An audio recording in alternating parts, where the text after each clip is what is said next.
Yang pertama, pengertian media dakwah.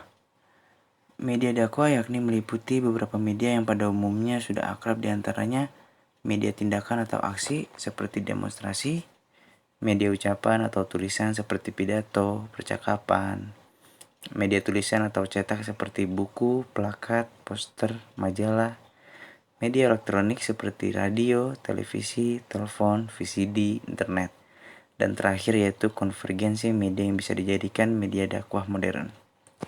Media konvergen adalah memadukan komunikasi massa dan komunikasi antar pribadi dalam satu media sekaligus.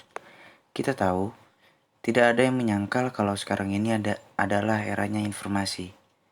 Teknologi komunikasi telah melahirkan berbagai media baru yang lebih efisien, efektif, yang bisa mencapai jangkauan lebih luas dengan kecepatan beserta kemudahannya. Dan semua teknologi komunikasi itu dapat kita gunakan sebagai media dakwah. Yang kedua, urgensi media dalam dakwah.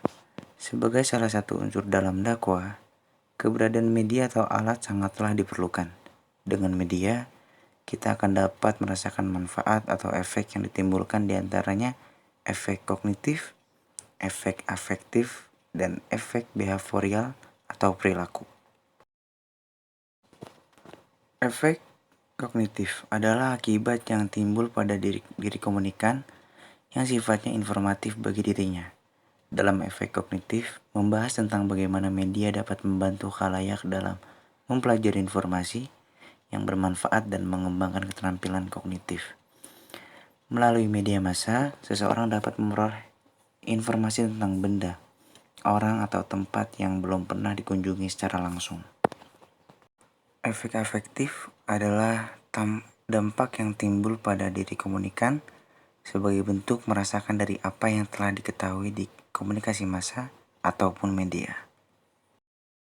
Efek behavioral merupakan akibat yang timbul pada diri khalayak dalam bentuk perilaku, tindakan, atau kegiatan. Seorang pendakwah yang ingin pesan dakwahnya diterima oleh semua pendengar di seluruh Indonesia, maka ia harus berdakwah dengan metode ceramah dan dengan menggunakan media radio.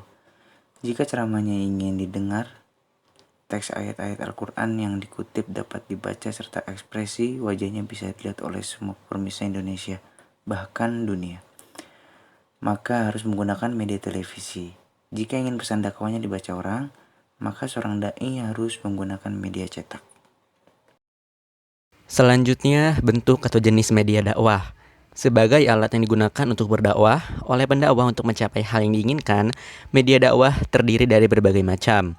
Media dakwah pada zaman Rasulullah dan sahabat sangat terbatas, yakni berkisar pada dakwah qauliyah bil lisan dan dakwah fi'liyah bil uswah, ditambah dengan media penggunaan surat yang sangat terbatas.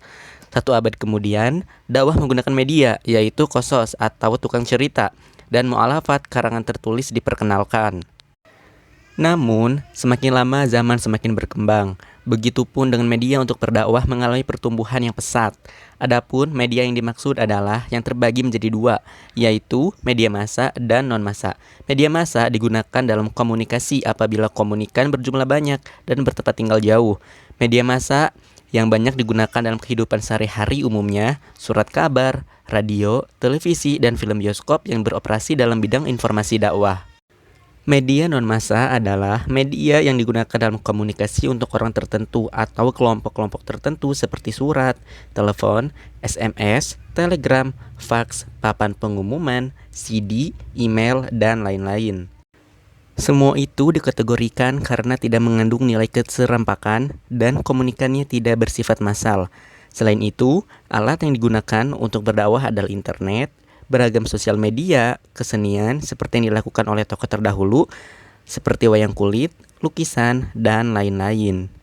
Dalam menggunakan media, prinsip dalam Islam yaitu haruslah berpandukan kepada ajaran Islam yang benar. Di samping itu, para dai juga harus menitikberatkan isi-isi dakwah yang terkandung agar tidak menyakiti hati, golongan, sasaran dalam proses berdakwah melalui saluran media. Saluran maklumat yang diberikan juga haruslah tepat dan menepati ajaran Islam agar masyarakat tidak keliru dan dengan mudah boleh memahami isi dakwah yang disampaikan. Selanjutnya, masalah-masalah kontemporer yang terjadi.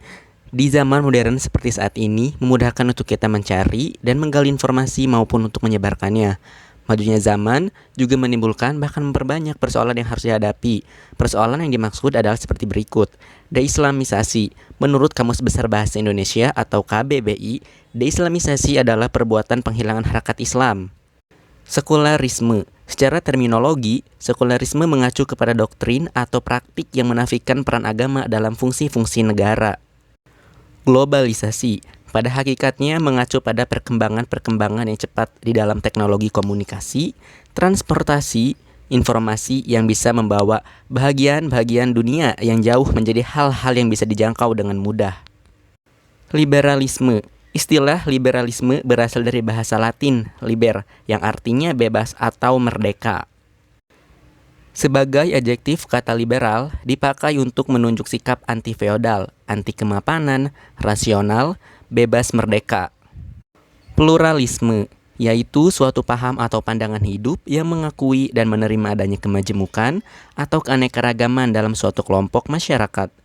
Pada tataran implikasinya, pluralisme agama didasarkan pada asumsi bahwa semua agama adalah jalan yang sama-sama sah menuju Tuhan yang sama. Jadi, menurut penganut paham ini, semua agama adalah jalan yang berbeda menuju Tuhan yang sama. Menurut mereka, agama adalah persepsi relatif terhadap Tuhan yang mutlak, sehingga dengan demikian setiap pemeluk agama tidak boleh mengklaim atau meyakini bahwa agamanya sendiri yang benar.